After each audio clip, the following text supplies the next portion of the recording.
all of the wonderful young people in Maryland's 8th District. Welcome to our first virtual U.S. Service Academy information session. It's one of my great honors as a member of Congress to be able to nominate students to the various service academies. And tonight we'll be joined by representatives of each academy. I think if the Coast Guard has made it, I'm not quite sure, but at least most of them will be here. And I'm thrilled also to be joined by U.S. Naval Academy Midshipwoman Isabel Ross from Bethesda. I nominated Ms. Ross in December of 2017. She's currently a member of the class of 2022, and she will tell us about her experience as a midshipman. The nomination application instructions are available on my website at raskin.house.gov. Again, that's raskin.house.gov. For any questions, you can contact my superb Academy coordinator, Krista Burton, and that's krista.burton@mail.house.gov. krista.burton@mail.house.gov for specific questions, or you can just call the district office at 301-354-1000. Our nomination applications are due on October the 1st, and virtual interviews that we're having with the candidates will take place on Saturday, December 5.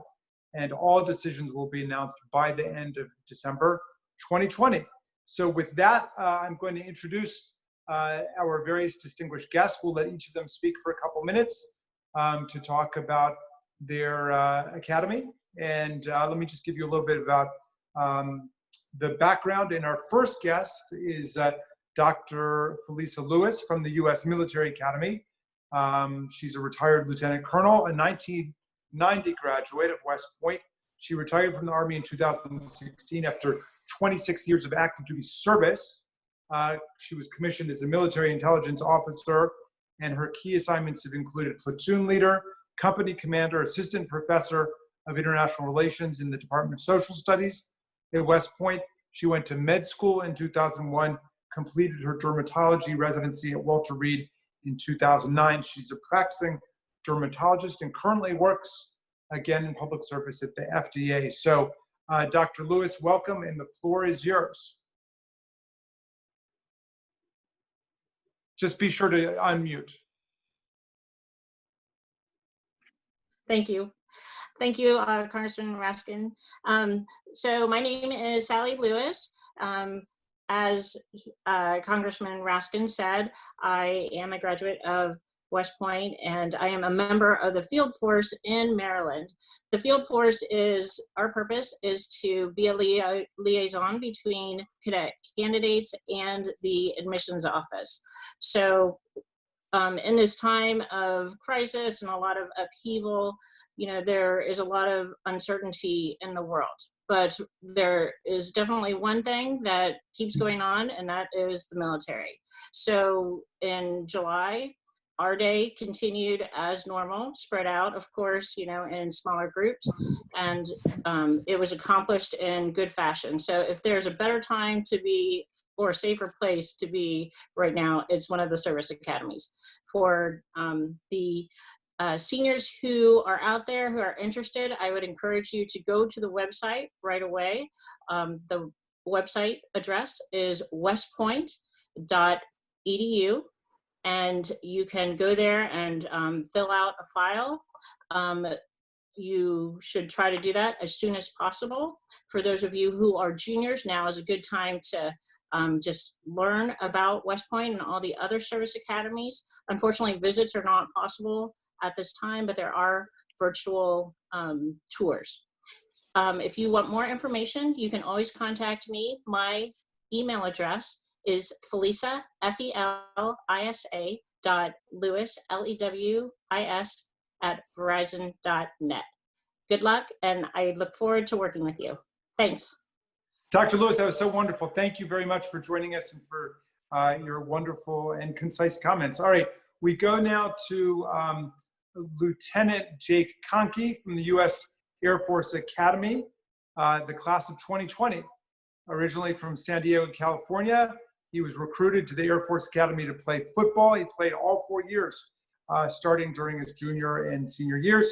His official Air Force job is as a pilot, which he begins next year, and he's currently with the U.S. Air Force Academy Admissions Office. And Lieutenant Conkey, the floor is yours, but please tell us what position were you playing on the Air Force football team?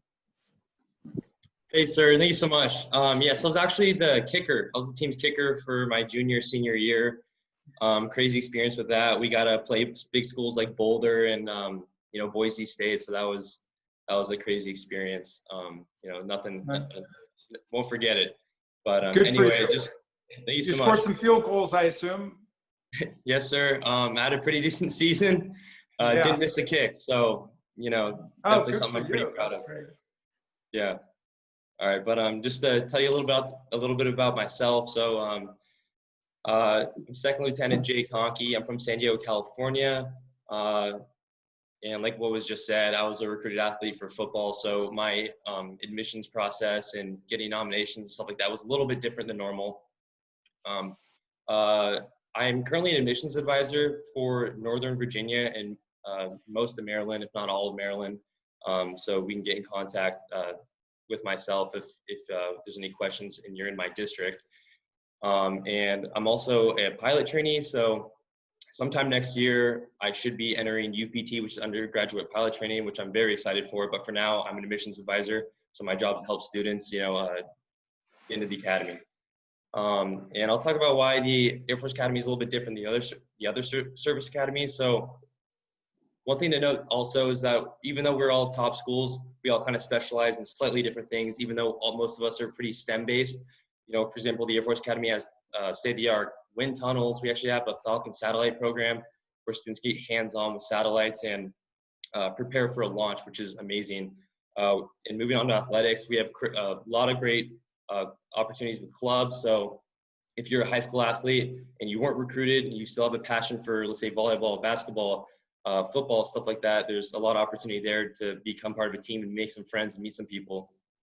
We also have a great skydiving program, and we're actually the only skydiving program in the country where your first jump is solo, so totally insane experience. We also have glider and powered flight programs that will introduce you just to the basics of aviation. You have an instructor pilot, and it's just a really fantastic time to fly around the Rockies in Colorado. And after basic training, your military obligations don't end. You're gonna have your survival training, you're gonna have your evasion training in the summer programs. So definitely a fun time there to explore and go camping through the Rockies. And obviously the location, absolutely insane. Colorado Springs is located an hour south of Denver. You're gonna have all your concerts in Denver. You're gonna have Breckenridge, you're gonna have Aspen, you're gonna have Vail, a bunch of cool spots to go snowboarding, skiing, stuff like that. A lot of great outdoorsy things to do. And I always tell people when they're trying to decide on, whether to go West Point, Merchant Marine, Naval Academy, is think about what you want to do long-term, right? So the Air Force Academy had roughly 50 students in the graduating class go pilot. And if you want to fly, that's definitely a great opportunity and a great statistic to have, especially, someone coming from the academy like myself. I go to pilot training next year. So, I'm here to prove it. And that's something I want to do for a long time. So I'm grateful to have the chance. And just to wrap it up, the one thing all academies have in common is we're all on the same team. So the camaraderie you get through all service academies, no matter where you go, it's all going to be there. And that's something you won't get from other schools. Thanks so much, sir. You're muted, sir.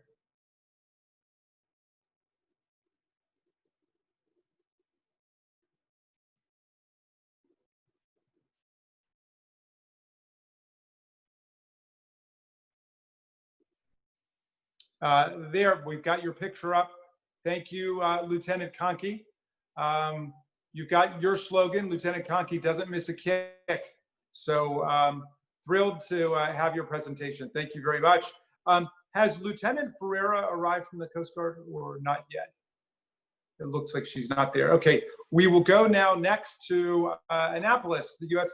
Naval Academy with Mr. Mike Lake, who's a graduate of my home high school, Montgomery Blair High School.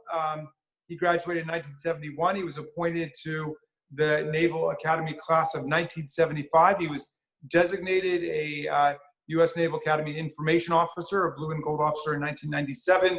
He received the Director of Admissions Award 2 different times. So thank you very much for joining us. Mr. Lake, the floor is yours. Certainly, thank you. Well, good evening, ladies and gentlemen, and interested students in the Naval Academy. My name is Mike Lake, and I'm a U.S. Naval Academy Blue and Gold Officer. And on behalf of the Naval Academy, I would like to thank Congressman Raskin and his staff for inviting us again to present the opportunities one can attain by attending the Naval Academy and the exciting careers upon graduation. As a Blue and Gold Officer, currently I'm responsible for a number of schools in Montgomery County, in particular Northwest High School, Clarksburg High School, and St. John's Catholic Prep School. Although as a BGO, I can answer any of your questions or assist you with your application to the Naval Academy, since all Blue and Gold officers are required the same training. Tonight, much of what you will hear will sound similar with regards to what is required to apply and become a candidate to one of the service academies. And all of the requirements are online for the respective academies that you wish to attend. For the Naval Academy, everything you need to apply and what's required is at usna.edu. It will detail what is required academically, physically, medically, and morally. That being said, I will just state briefly on why the Naval Academy is different and what you can do after graduation. I always like to state that the career paths upon graduation from USNA covers all spectrums of the universe: under the sea, on the ground, in the air, and in space. You could become a submariner, a surface warfare officer, a United States Marine Corps officer, and the various occupational specialties that they offer, such as infantry, artillery, intelligence officer. You can be a Navy SEAL or a Navy Marine Corps aviator or an astronaut, just to name a few. For example, at my last count, I believe the Naval Academy graduates had the highest number of astronauts to fly in space. And the Naval Academy has the majors and the facilities to prepare you for each and many other fields upon graduation. Another example, although we don't encourage prospective applicants to choose USNA for this career, but each year the Academy reserves 15 slots for those who want to become Navy doctors. It's very selective, but you have the opportunity to do so. Now, my primary role in the process, as it is with your respective BGO, and you will receive his or her name with your application, is to help you as a candidate through the application, answer any questions that you have, and give you an interview, which I then send to the admissions office to help them evaluate whether you qualify to compete for an appointment. Now, a few tips to remember: if you receive an application, jump on it then and there and get it completed as soon as possible. You can send in parts of your applications as you complete them. It does not all have to be submitted at one time. Now, this is important because several additional actions are dependent on when the admissions office receives parts of your application, the most important one being scheduled for your Department of Defense medical evaluation and your Blue and Gold officer interview. Both occur only after 50% of your application is received by the admissions office.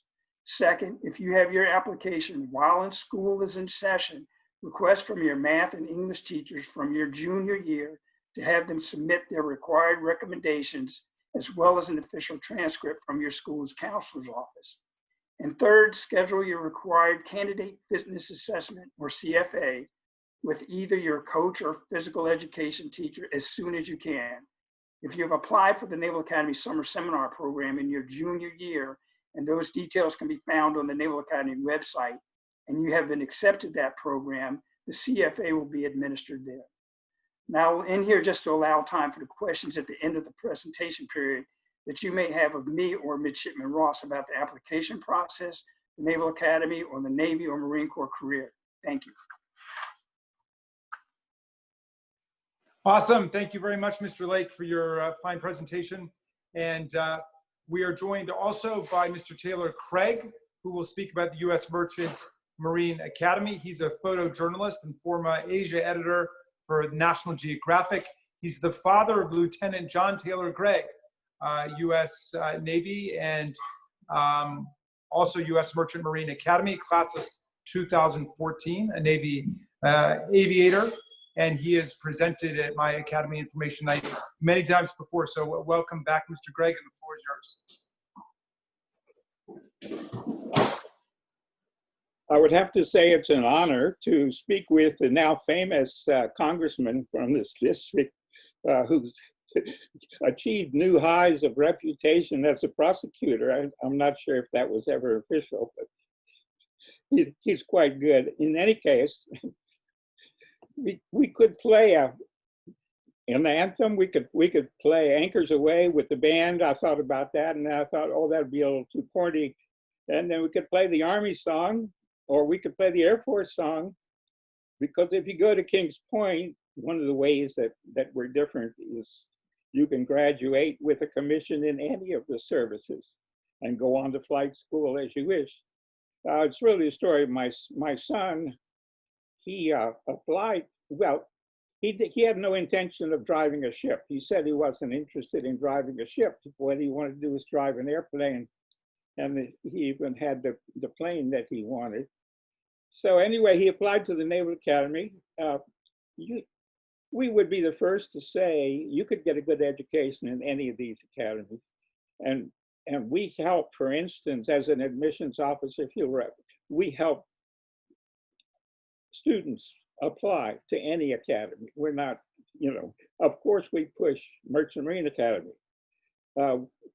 My son is the fourth generation of service in the family. He applied to the Naval Academy, and he got a note back that said, I think something about you're fully qualified to join this class, but we don't have your nomination yet. And then Merchant Marine Academy came back and said, we're ready to go if you are. So I said, what do you want to do? He said, I'm going. So best thing that ever happened to him, his graduating class was about 200.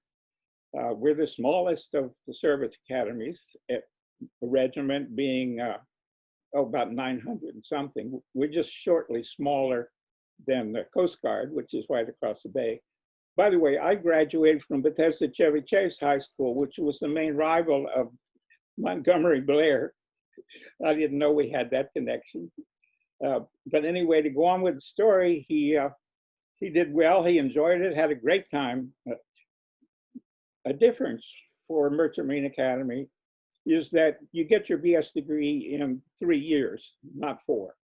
Okay, that other year you spend as an apprentice in the field, on a ship somewhere, whatever, as an apprentice engineer.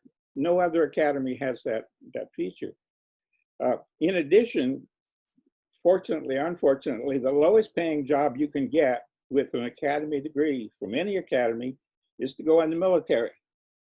And it's not that I would discourage anybody from going into the military, but if you go to Kings Point, you can do your time, as the phrase goes, as a civilian, in a civilian job. You don't have to go active duty military. You do have to serve the same amount of time in the maritime industry, but it's the only service academy where you can start out. We had kids graduating in June, and by May of that graduation year, they were signed up for 6 figures. No other academy can do that for you. So it's pretty much guaranteed employment and so on. As far as contact, just Google USMMA or Kings Point. My email is ntgregg9@gmail. We're happy to help in any way we can. If you want to go to a different academy, we'll help you with that. If you want to go to Kings Point and have all these choices and a different life and spend a year in Europe or the Far East, you better come to Kings Point. Thank you. All right. Thank you very much, Mr. Gregg, for that great presentation. We turn now to Midshipman Isabel Ross, who's from Bethesda in the heart of the 8th District. I have had the honor of nominating her to the Naval Academy a couple years ago. She is a Navy architect major with a minor in Spanish. She's a member of the Navy women's hockey team. She's a peer tutor with the Midshipman Group Study Program. She's the vice president of the Honor Congress, and she's a squad leader in her company. I'm beaming with pride reporting all of your qualifications, Isabel. So welcome. Thank you for coming, and tell us about your experience applying and then being at the Naval Academy. All right, thank you for having me, sir. So going off of what Mr. Lake said before, the application process is very long. And so my biggest piece of advice for that is get it done, like get it started early, as more parts reveal themselves as you go along. But also one of the things that I did was I talked to as many people as possible, anyone with a connection to the academy. So whether that was current midshipmen, professors, alums, blue and gold officers and admissions officers are great resources. But for me specifically, preparing to come to the academy, I did summer seminar, which was a great experience, getting that glimpse into academy life. And I did a candidate visit weekend, which was probably the best opportunity to see what the Naval Academy was like, because you stay with midshipmen and you go to their classes with them for a couple days. So you really get to pick their brains and ask them questions.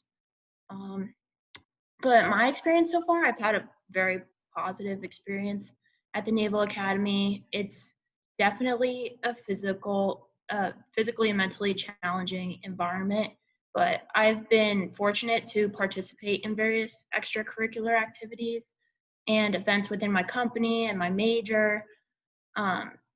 Being a part of those activities are probably the most rewarding aspect of being here, just because of all the people you meet and getting to be within other communities inside the brigade. Choosing my major was a huge part. It is a huge part of my experience because it's a small major and there's only 26 of us, I think, in my class in the Naval Architecture major. So we're a super close-knit community. We hang out together every night doing our homework. We study for exams together. But super close group. Are you studying architecture generally like you would in any college, or is there something unique about naval architecture? Are you studying architecture for naval installations? So naval architecture is building and designing ships. So I kind of gravitated to that because I love the engineering aspect and also the design.